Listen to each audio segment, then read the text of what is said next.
Chapter 5. Fire. It was March.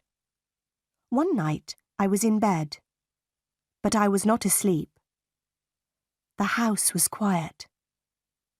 Suddenly, I heard a sound in the corridor outside my room. "Who's there?" I said. Nobody answered. Then I heard a strange laugh. I got out of my bed and I went quietly to the door. I listened. I heard another sound. Somebody was walking up the stairs to the top corridor. Then I heard somebody close a door. Was that Grace Poole? I said to myself. Yes, it was Grace. Why was she laughing? And why is she walking in the house at night? Is she mad? I must tell Mrs. Fairfax about this. I will speak to her now.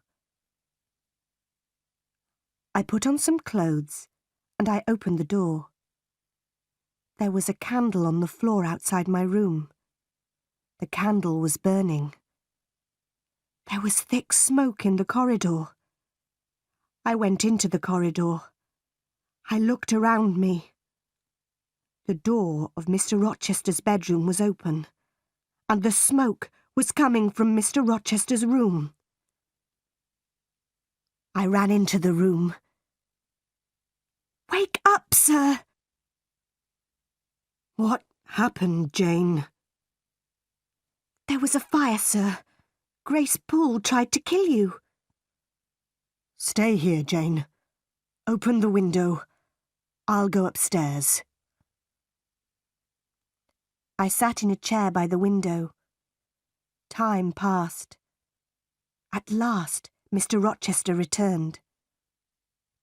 "Please don't worry, Jane," he said. "Grace Poole is a strange woman, but she won't hurt anybody tonight." I stood up.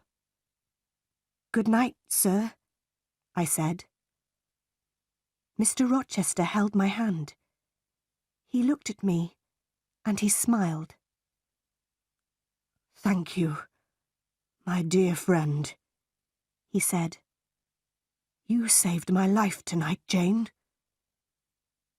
"Good night, sir," I said again.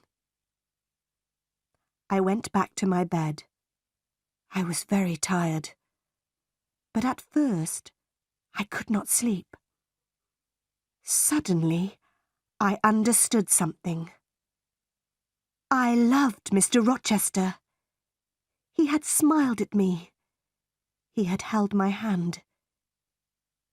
Did he love me? I did not know. But I thought about Mr. Rochester for a long time. I did not see Mr. Rochester the next day. He did not send for me. In the evening, I went down to Mrs. Fairfax's sitting room. The housekeeper was looking out of the window. "The weather has been good today," Mrs. Fairfax said.